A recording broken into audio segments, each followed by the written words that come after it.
তো গিয়ে ওনার মাকে পেলাম, বাবাকে পেলাম। তো আমি বললাম যে আঙ্কেল আন্টি এদিকে আসেন। হ্যাঁ, তো আমজাদ স্যারের বয়স কত? উনি তো বলে না ওনার বয়স কত। তো ওনার মা বলছে, বাবা তুমি যেহেতু ঢাকা থেকে এসেছো, তাহলে শোনো, ওর যখন জন্ম হয়েছে তখন আমার বাড়ির পিছনে একটা করে ইট রাখছি। তো পিছনে গিয়ে দেখো কয়টা ইট আছে, তাহলে ওর বয়সটা তুমি পেয়ে যাবে। তো আমি ওনার বাড়ির পিছনে গিয়ে দেখলাম সেখানে 7 তলা বিল্ডিং। জোরে কি একটা তালি হতে পারে? Thank you.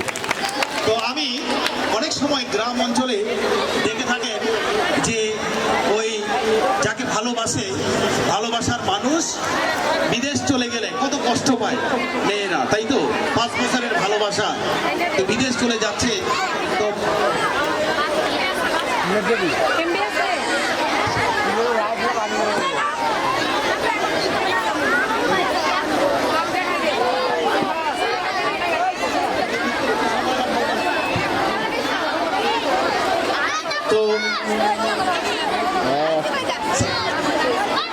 স্যার কুইক করেন, কুইক।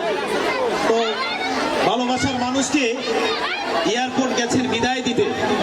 তো যখন এই প্লেনে উঠে গেলেন তখন প্রেমিকা ভালোবাসার মানুষকে বলছে, এই দেশ গিয়া বন্ধু তুমি আমায় ভুইলো না, চিঠি দিও পত্র দিও জানাইও ঠিকানা গো, নাইও ঠিকানা।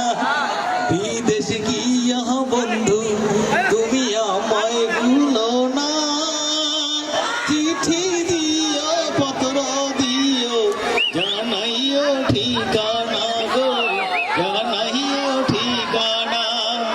এভাবে 2 বছর